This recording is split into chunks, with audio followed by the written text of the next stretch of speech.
Hai teman-teman, gimana kabarnya? Welcome back to my channel.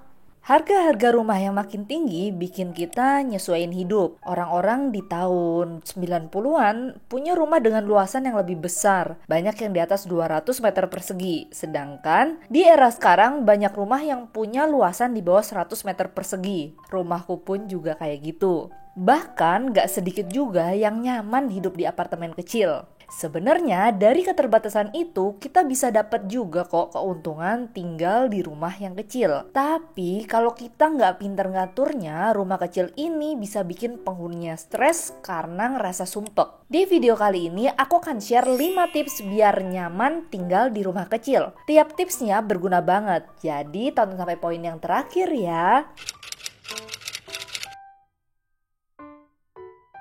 Halo, namaku Grace dan aku sering ngebahas tentang hidup minimalis yang berhubungan dengan masalah lingkungan.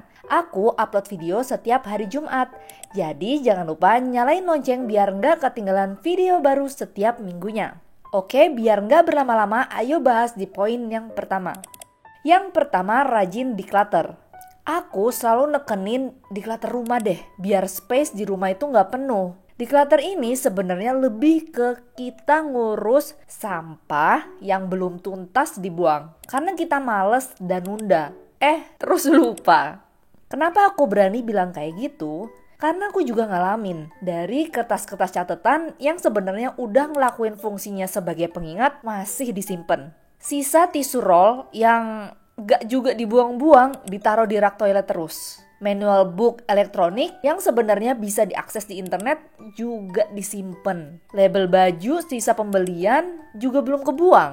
Terus kita juga lupa buang botol shampoo yang dipajang terus di kamar mandi sampai berhari-hari. Dan banyak hal yang kelihatannya tuh remeh tapi sering dilupain. Ini emang harus rajin dibuang, bisa per hari atau per minggu. Yang penting konsisten biar rumah selalu terasa lega. Buat aku sendiri dibuang itu maksudnya aku taruh di bank sampah ya, untuk barang yang masih bisa di-recycle. Kalau barang-barang lain yang udah nggak bisa diapa-apain nih, baru aku buang ke tempat sampah. Sebenarnya selain hal-hal yang kelihatan remeh itu, aku juga pernah bahas tentang declutter hal penting yang bisa dicek di videoku yang ini ya.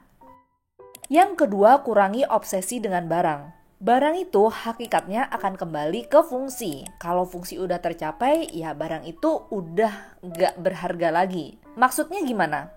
Manusia itu nggak pernah puas. Dan ini juga berlaku ke barang. Kita beli barang A dengan berbagai pertimbangan yang sebenarnya adalah obsesi. Alasannya karena butuh. Misalnya, aku butuh lah beli kursi. Padahal sebenarnya udah punya kursi nih. Terus ketika barang itu udah ada, obsesinya udah tercapai, ya udah sebenarnya di hati tuh ya biasa aja. Bahkan gak jarang juga baru nyesel kemudian karena ngerasa ngapain sih beli barang dengan fungsi yang sama dan ngabisin uang. Duh, aku tuh kemarin kenapa ya bisa kayak gini? Dan ini bisa berlanjut ke barang-barang lainnya di rumah. Ini bahaya banget kalau kita hadapkan dengan rumah yang udah di-declutter. Jadi kelihatan bersih, terlihat kosong. Obsesi ini bikin kita ngisi rumah secara asal, tanpa pikir panjang tentang kegunaan dan urgensi dari barang itu. Jadi yang diperluin itu adalah sikap sadar diri dengan kemampuan. Selalu pastiin tiap beli barang itu ada rumahnya sebelum impulsif memenuhi obsesi beli barang. Misalnya, tiba-tiba mau beli coffee maker, padahal nggak ada tempatnya. Atau tempatnya ada, tapi mesti gusur barang lain yang sebenarnya bingung juga mau dikemanain. Rumah kita kecil, jadi kalau serba dipaksain muat barang yang terlalu besar, bikin kita sumpek dan malah ngerasa nggak nyaman ada di rumah. Yang ketiga, punya barang multifungsi dengan ukuran yang pas. Space yang minim bikin kita mikir nih tiap mau beli barang. Aku selalu ngeusahain biar nggak ada space yang terbuang karena bisa rugi banget. Jadi aku selalu research panjang dulu sebelum beli barang yang aku butuhin. Biar nggak nyesel gitu kalau tiba-tiba baru tahu. Lah, ini kayaknya malah lebih pas deh buat di rumahku. Contohnya waktu beli dipan di kamar tidur. Aku maksain beli dipan yang ada storage-nya. Walaupun nambah kos yang lebih banyak dibanding pakai dipan bawaan beli kasur. Karena kalau aku nggak maksain nih, aku mesti punya lemari besar yang aku pakai buat naruh barang perintilan. Udah space-nya minim, mau dipenuhin pakai lemari tambahan. Rumah jadinya bakalan sesak banget. Dan kalau udah nggak sanggup, bisa-bisa aku beli dipan dengan lemari itu lagi ke depannya. Yang artinya kosnya malah jadi double. Jadi kalau aku selalu punya prinsip nggak apa-apa kosnya lebih tinggi di awal. Nabung dulu lah, nggak apa-apa, nggak harus hari inilah. Daripada pakai barang asal yang bikin aku malah lebih boros lagi. Ukuran barang juga megang peranan penting di sini. Contohnya meja makanku. Aku perlu waktu bulanan buat mutusin mau beli meja makan yang kayak apa. Karena space-nya minim.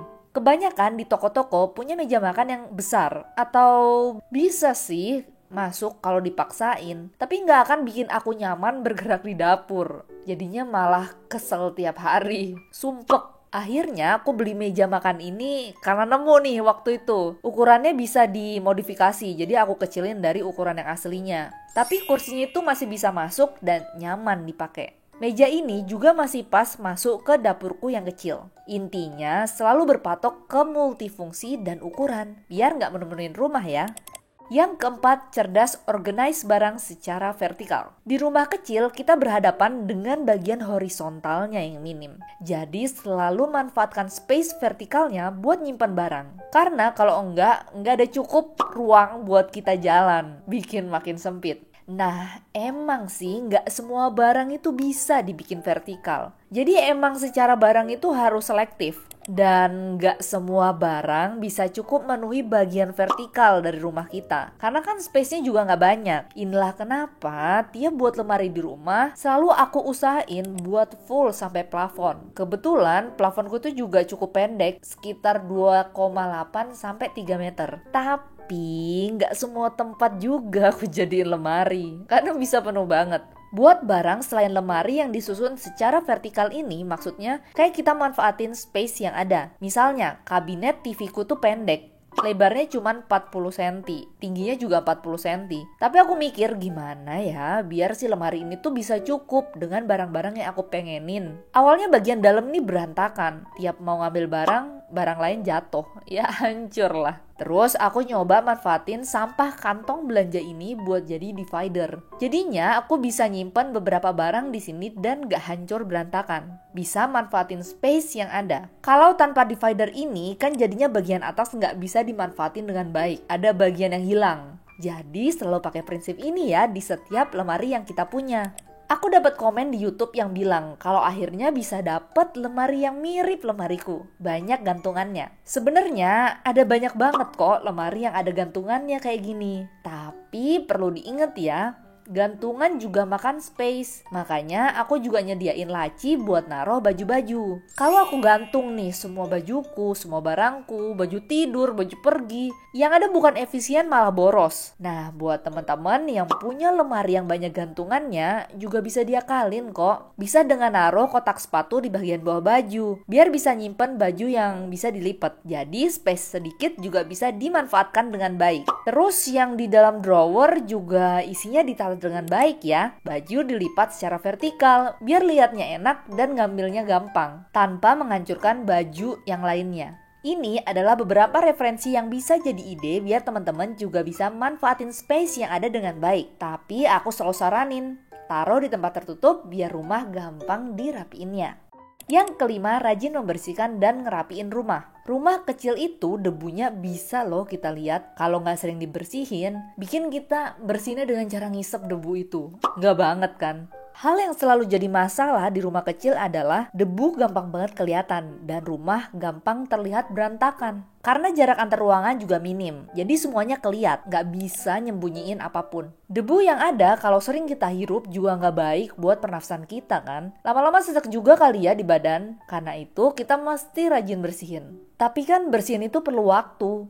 Gimana sih caranya biar nggak perlu bersihin lama-lama? Nah, aku tuh juga nggak suka kalau mesti beberes lama. Istilahnya kurang bisa manfaatkan waktu dengan baik nggak sih kalau kita masih beberes berjam-jam dalam sehari. Waktu yang bisa dimanfaatkan buat baca buku kek, ngelakuin hobi, olahraga kek, nulis skrip. Jadi abis cuman buat beberes. Nah, makanya aku selalu nyaranin buat sebisa mungkin mengurangi taruh benda yang tampak mata. Percaya deh, rumah jadi gampang banget dibersihin. Kalau ngelap meja nggak butuh nyingkirin barang dulu. Tinggal lap, satset, langsung kinclong. Buat ngerapin rumah, ini erat kaitannya dengan beresin rumah. Sedikit barang yang tampak, ngurangi jumlah barang dengan declutter, dan hanya nyimpan barang yang sparks coy, bikin waktu dalam beberes jadi minimal. Jangan lupa juga buat selalu ngasih jadwal beberes dan membersihkan. Biar nggak tiap hari kita membersihkan, karena udah dijadwalin dengan baik. Jadi, itulah 5 tips biar nyaman tinggal di rumah yang kecil. Kalau teman-teman ngerasa postinganku bermanfaat, jangan lupa kamu klik like button dan share video ini ke teman-teman kamu. Thank you for watching. See you on my next videos.